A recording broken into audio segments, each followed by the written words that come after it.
Hi, this is lesson 3 in my series for beginners wanting to learn to read piano music. In lesson 1, I showed you how to read the first 5 notes from middle C up to G in the treble clef. C, D, E, F, G. I also showed you how to read the first 5 notes going down from middle C to F in the bass clef. C, B, A, G, F. In lesson 2, I showed you how to divide the notes on the 2 staves into those that are on lines and those that are in the spaces in between the lines, and how you can use mnemonics such as every good boy deserves favour to remember them. Now, using the mnemonics is fine, and it's probably the way that most of us learnt to read music in the first place. However, it can be limiting, and what I've often found with my students is that it takes quite some time before they stop using those sayings, and so they have to keep stopping and going through the sayings to find the name of a note. So in this lesson, I want to look at another way of learning to read music, which is the use of landmark notes. The idea behind landmark notes is that you take a small group of notes, learn them by heart, and literally use them as landmarks to work out the names of the other notes. Now, we use the landmark notes in conjunction with what we call intervallic recognition. So let's just look at the landmark system first, and we're going to look at 3 notes, C, G and F. We're going to start off with the landmark notes in the middle of the piano, the first one being middle C itself. The next one is the G above in the treble clef, and the next one is the F below in the bass clef. Now, if you look at that, there's a symmetry there. You can see that the note G on the keyboard is exactly the same distance above C as F in the bass clef is below it. And if you look at the stave, you'll see that C is on a ledger line just between the 2 staves, so it's just below the bottom line of the treble clef and just above the top line of the bass clef. G is on the second line up in the treble clef, and F is on the second line down.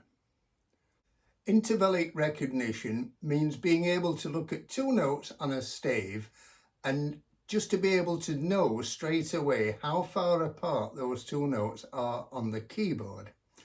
Now, in the early stages, if you just learn to recognise 2 particular intervals, the first one is what we call just 1 step. So let's look at an example. If we take that note G, can you see it's on a line? Now I'm going to play the next note above it on the keyboard, A, and can you see that that note is in the space just above the line? That's G, that's A. Let's go back to G. Now I'm going to play the note below it on the piano, which is F. And can you see that that is in the space below? So there's an important thing to remember. If a note is on a line and the next note is in the space either above or below, it is 1 step away on the piano. Equally so, if we look at a note which is in a space and the next note is on the line just above it or the line just below it, it is 1 step away again. So we've got A there 1 step higher on the line is B, back to A 1 step lower is G. You also need to be able to recognise when 2 notes are 2 steps away from each other. So let's go back to G on the second line. 2 steps away from G going upwards, 1, 2 is B. And you can see that that is on the next line up. That was G on a line, the second line going up, B, 2 steps away on the piano, is on the next line up. Let's go back to G and go down 2 steps to E. And again, you can see that E is also on a line below G. So another important thing to remember is if a note is on a line and the next note is on the next line above it, it is 2 steps up on the piano. If the next note is on the line below it, it is 2 steps down. And again, the same thing applies to the spaces. We've got A in a space. If we go up 2, that takes us to C. Back to A, go down 2, takes us to F, and that is in a space as well. So if a note is in a space, the next note is in the space above it, it is 2 steps above it. If it's in the space below it, it is 2 steps below it. Let's look now at combining the landmark system with intervallic recognition. So let's go back to the first 3 landmark notes that I talked about, C, G and F. Now if you learn those 3 by heart, and you also remember the rules about intervallic recognition, that is, if a note's on a line, the next note is in a space, either above or below, the second note is 1 step away. If you also recognize that if a note's on a line, the next note is on the line above it or the line below it, it's 2 steps away, and the same applies to the spaces. We're in a space, next note's on the next space, it's 2 steps away, 2 steps away again. So let's say now that we had a score and we had this note on it and we didn't recognize it, we don't know what it is, but we have memorized that that note is G. And we've also memorized that if a note's on a line, the next note is in the space next to that line, it's 1 step away. So you can see straight away that it's F. Now, if you're sight reading, you don't actually necessarily need to think of the letter name, as long as you just think, I know that's G, I know it's 1 step to the left. Sometimes thinking of the letter name can actually slow you down when you're sight reading. Just try and think steps up and steps down. Let's look at another example. That note, remember, you've memorized is G. So let's say that we saw this note on a stave. Now it's on the middle line, and let's say you've no idea what it is. Yes, you can use the mnemonics, every, good, boy, and so on, and arrive at it that way, and a lot of my students prefer to do that. But you could also use the landmark system and say, I've memorized that that note is G, and I know that if a note's on a line, the next note's on the next line, it's 2 steps away. So you can use either mnemonics or the landmark system. They are both very useful ways of learning to read the music, or combine the 2.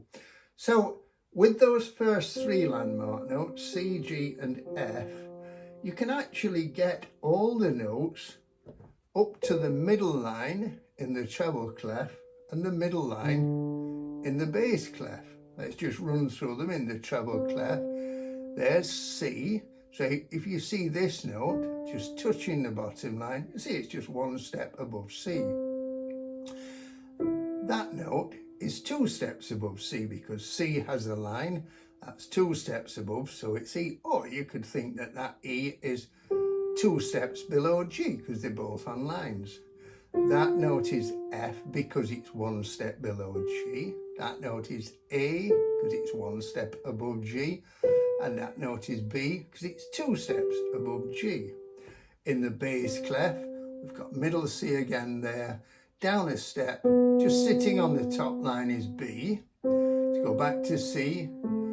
Down 2 steps because C is on a line, A is on the next line.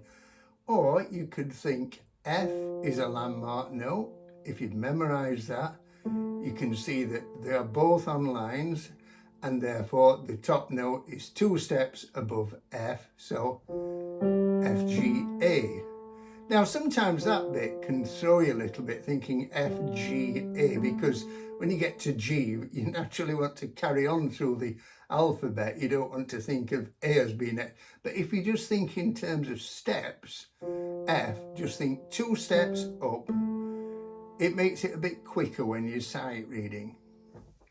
So when you've memorised the first 3 landmark notes, C, G and F, and got thoroughly familiar with the concept of intervallic recognition and applied it to recognising all the notes in the middle of the piano, then it's time to add the next 2 landmark notes. And they are the C, an octave above middle C. An octave on the piano just means the distance between one note and the very next note, either way, with the same name. And you see that that C is in the next to the top space in the treble clef. The landmark note in the left hand is also C, and it is 1 octave below middle C, and it is in the next to the bottom space in the bass clef. Now, once again, we've got this lovely symmetry both on the piano and on the stave. So on the piano, you can see that that C is exactly the same distance above G as this C is below F. And on the stave, you can see that we've got this pattern emerging. So you've got the note middle C on its own ledger line in between the 2 staves, G on the second line up, F on the second line down, C in the next to the top space, C in the next to the bottom space. And it helps by the fact that we're restricting these landmark notes to just 3 letter names. Now, once again, if you apply the landmark system together with intervallic recognition, you can now recognise pretty well any of the notes on the stave. So if we know that that one is C, and we see this note written on the score, again, we just look at it and think it's 1 step above C. So it's D, but if you're sight reading, you don't necessarily have to even think of the letter name, just think 1 step up. Equally so, if we see that note, we just think 2 steps up from C. If we look down in the bass clef, we know that that one is C, the next to the bottom space. If we see this note, which is in the bottom space, we can just think down 2 steps. So let's just recap now then. The notes in the landmark system so far are C, G, F, 2 Cs. All we need to do now to complete it is to add this note in the treble clef, which is F on the top line, and this note in the bass clef, which is G on the bottom line. Now, once you've learnt those, you can read any note on the stave, either treble or bass clef. You can even read notes above the top line of the treble clef. For instance, if we see this note, you can see it's on 1 ledger line above the top line in the treble clef. If we know that that one is F, and we know that if a note is on a line, the next note's on the next line, it's 2 steps away. So F, G, A, that's 2 steps up. Don't necessarily need to think of the letter names. If you can, and you can do it quickly, that's great.